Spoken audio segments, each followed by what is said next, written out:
Hello my lovely friends, welcome back. So if you have been someone on my channel asking me, hey Meg, I really love horror or thriller or X, Y, and Z genre, and I want to start getting into literary fiction, where do I go? What are some lit fic recs for beginners? If you have been asking this question, this is the video for you. So in today's video, I'm going to be going over some literary fiction book recommendations for most book genres.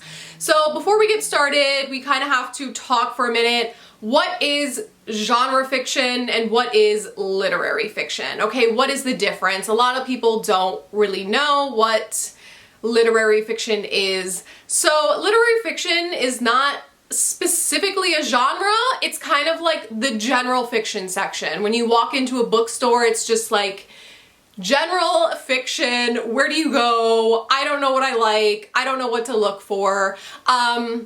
So genre fiction is a specific genre. It's horror, it's thriller, it's romance, it's sci-fi. While literary fiction can be anything, it can be about anything, but it's mostly focusing on the character development, the characters, their journey, their life experiences, their thoughts, and kind of navigating life or navigating whatever is going on in the story. It focuses heavily on prose and is less so focused on plot. Like a lot of lit fic books, you're not getting tons of plot and world building and things like that. It's just like the characters and their journey and the writing style. So that's basically the difference. I've been reading tons of lit fic in 2024. This was like really the year of me rediscovering my taste and what I enjoy reading. I feel like in 2023 I kind of backed myself into a corner a little bit and I got stuck in this like horror niche that I really didn't want to be in. In 2024, I branched out and have been reading whatever the hell I feel like reading, which has been tons and tons and tons of lit fic. I've been getting comments asking like, what lit fic books do I pick up, right?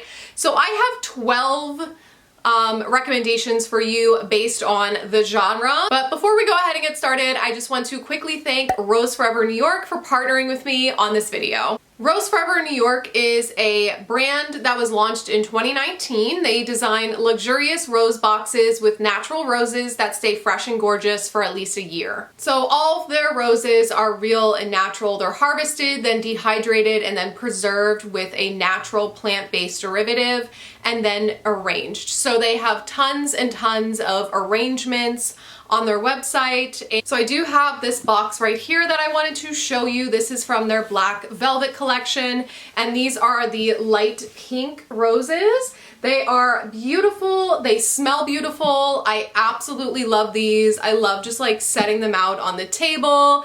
They look super cute as home decor, and like I said, they last literally forever because I have another box from them that I've had for months and months and they still look exactly the same. So yeah, right now they have their Black Friday sale going on. So they have deals up to 50% off. If you wanted to check them out, there will be a link in the description box down below. And thank you again for partnering with me on today's video. Please don't mind me, I'm eating a plate of pierogies while filming this because I have to do a Patreon live in a little bit and I'm hungry. So first things first, let's start with horror because chances are if you're on my channel, you might be here from some horror videos. The first one is The Vegetarian by Hong Kang. This one is about this woman who chooses to become a vegetarian after having some disturbing dreams. We're following her journey through the perspective of her husband, of her brother-in-law, and from her sister. So all three of these perspectives kind of shed completely different light on the situation, And this book is ultimately about power, shame, and desire and the human condition. There are some disturbing themes in this book, such as sexual assault, but overall I think horror readers would appreciate this one because it has this like weird, unsettling ambiance to it that I just feel like if you enjoy horror, you would most likely enjoy this one. Other book that I wanted to recommend is We Spread by Ian Reid. I absolutely love this book so much, and I read it so long ago and it still stands out to me to this day. So we're following this elderly woman named Penny, and after the death of her husband, she's living alone, and she gets into an accident and is moved to this assisted living facility. And there's something just like weird going on in the assisted living facility. We're not sure if something sinister is going on or if it's her mental decline, if there is, you know, some memory issues happening, but it is so deeply sad and disturbing. Once again, it just has that like weird, unsettling ambiance to it where like you don't know what's real. It's creepy. There could be something very sinister going on in this book, and you're just not sure what to believe. It's a little bit ambiguous. It explores themes such as conformity and relationships and just ultimately what it means to grow old. And I don't know, this book really got me. I was depressed reading this book. Like, it like scared me and depressed me at the same time. Next, I have my thriller girlies. So I have two recommendations for you. The first one would be Boy Parts by Eliza Clark. This is a little bit of an unhinged woman type book, and I just feel like thriller readers might appreciate some unhinged women, right? So in this book, we are following this woman who takes photographs of unconventionally attractive men and basically puts them in her art gallery. So she is putting together some photos for this art gallery, and we're just kind of learning about her and her issues with men and relationships and just her mental health in general. And at the same time, we're learning about these men that she has photographed in the past. And so we're kind of taken through some of the different men throughout her life and what she has done to them and what has come out of those relationships. And it was a very crazy read because at one point I would be like, oh wow, she's awful. And then at another point I'd be like, she's just like me for real. And then at another point I'd be like, I'm obsessed with her and I want to travel the world with her. And then there were certain parts of this book that were sad. There were certain parts of this book that were absolutely hilarious. It does kind of take a turn towards the end of the book. Not really a turn, but I don't know. It goes in a direction where I feel like thriller and even horror readers would enjoy.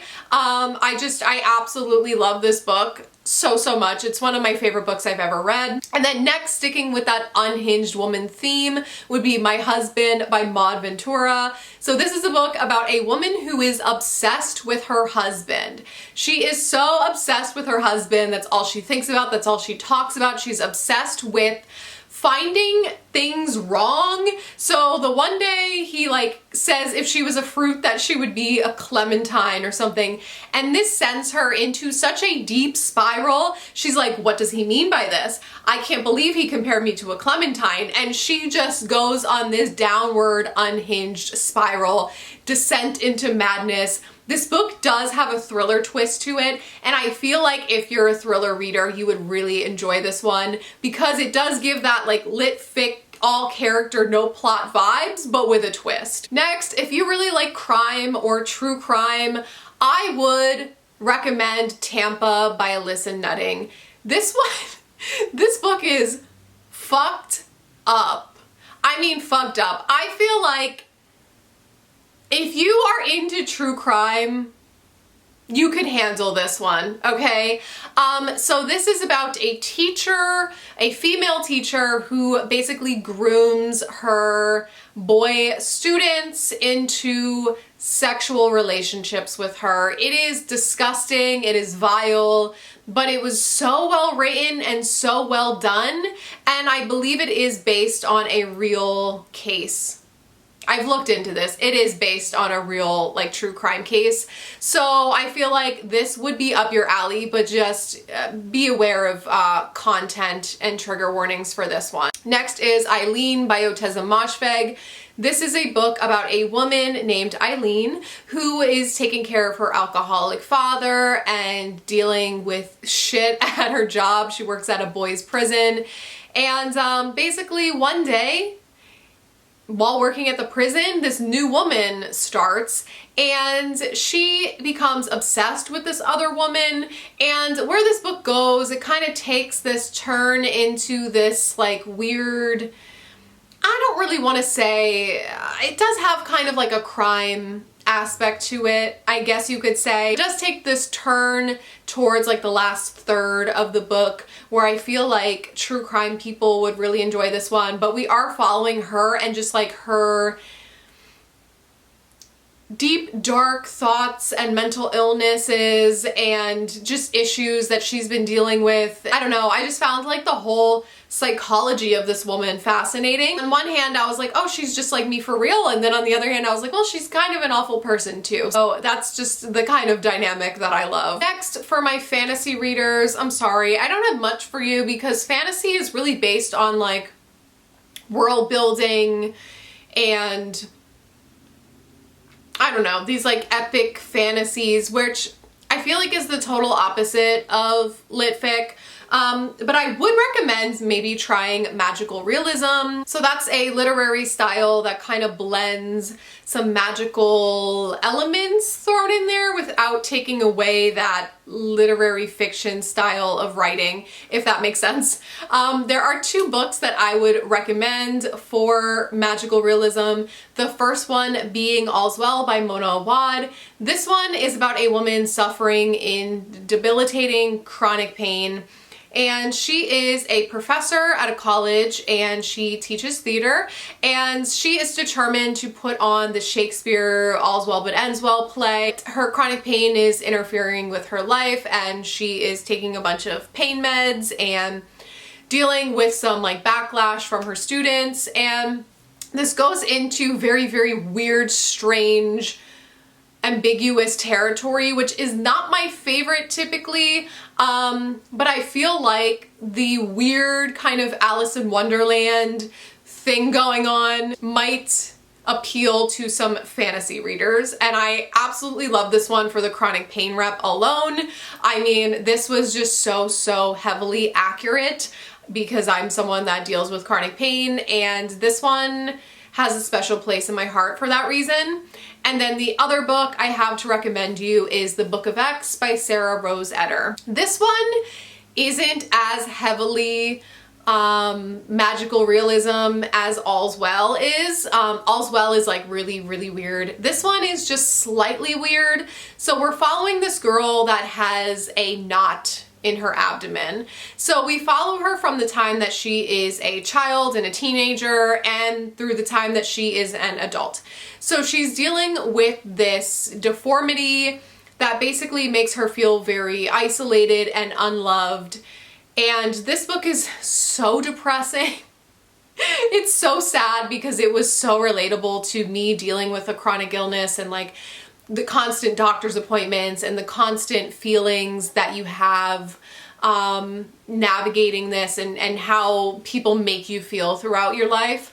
And this one, again, has a very special place in my heart, but there are some like weird magical realism things in there. Like there's a meat quarry that she lives on with her family, and her father like sends her to the meat quarry to like dig up meat. There's just like weird, there's meat in the walls.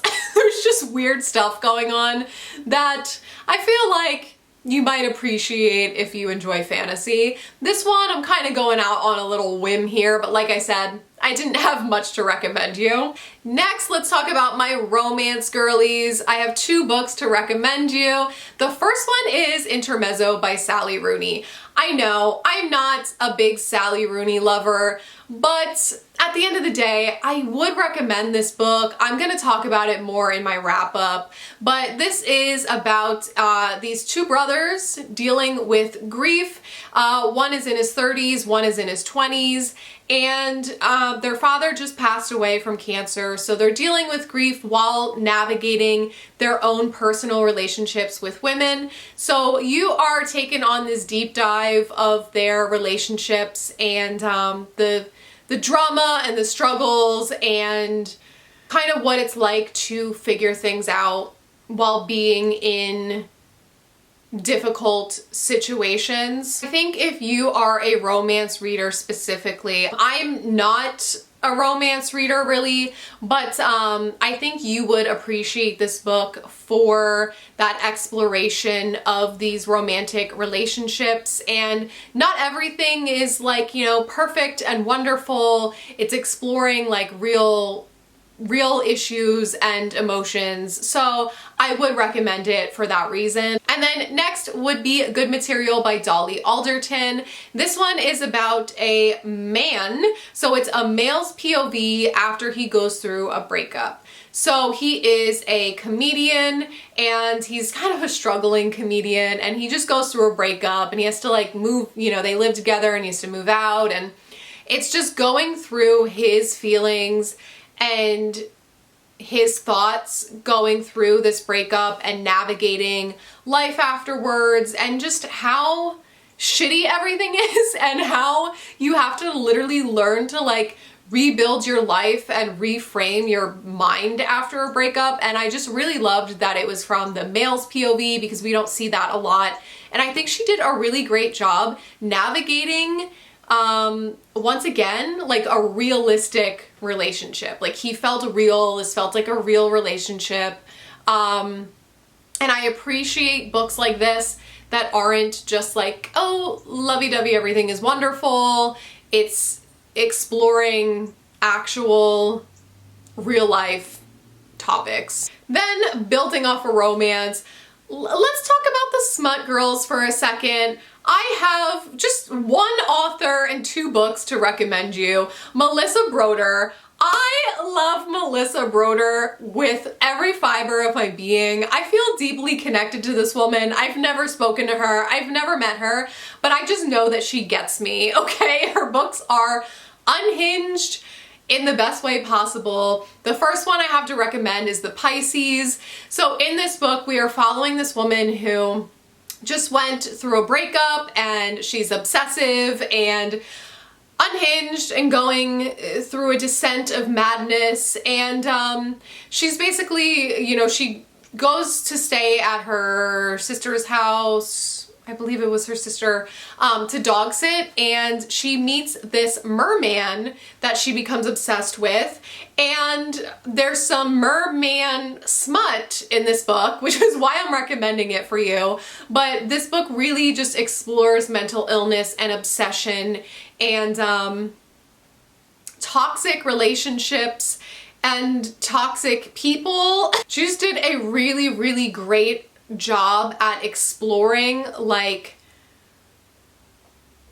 what it's like being a woman, depression, just obsession and romantic obsession and anxiety, and just combining all of these things into one and just making this character so flawed but relatable at the same time. Melissa is great at doing that. And then the other book by her I would recommend would be Milk Fed. So this is about a Jewish woman who is suffering with an eating disorder and basically is struggling with calorie restriction, and she meets this Orthodox Jewish woman who works at a frozen yogurt shop and basically becomes obsessed with this woman, and it turns into this like smutty book, but also has tons of commentary on eating disorders. But yeah, there's lots of lesbian smut in this book, so that's why I'm recommending this one. I think you would enjoy this if you are a smut reader. I think you would enjoy both of these books. And then also at the same time, it's not just about the smut because they both have something to say. Both just give off this like, oh wow, she's just like me for real vibe, but in a very weird way. and it will probably make you question your sanity afterwards. Last but not least, I have sci-fi. I only have one recommendation for you guys because I haven't read a lot of literary fiction that has some sci-fi elements to it. I have some on my TBR that I haven't read yet, but the one book that I can recommend to you that you'll probably enjoy is a dystopian book, and that is I Who Have Never Known Men by Jacqueline Hartman. So this is about a girl who, she's a teenager, and basically she is locked in a cage along with, I forget how many other women, like 30 some women.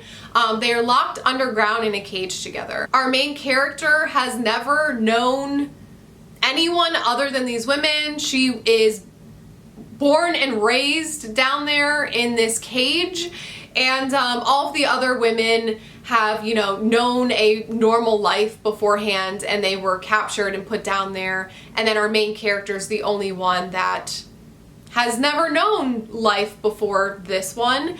And there are guards upstairs, that, you know, men that guard their cage and make sure that they don't get out. And then one day something happens and they are able to escape, and they're basically navigating life after being locked down there and exploring the world. And it's very depressing, it's bleak, explores themes like survival and loneliness and womanhood, intimacy, death. There are so many different themes in this book, and I think if you're a sci-fi reader, oh, my camera just died, but I think you would appreciate that overall dystopian vibe that this book has going on. It kind of does feel a little bit sci-fi, but yeah, those were all my recommendations. So hopefully you got some good recommendations from this video. Hopefully this helped. Let me know in the comments down below, what are some of your favorite lit fic books?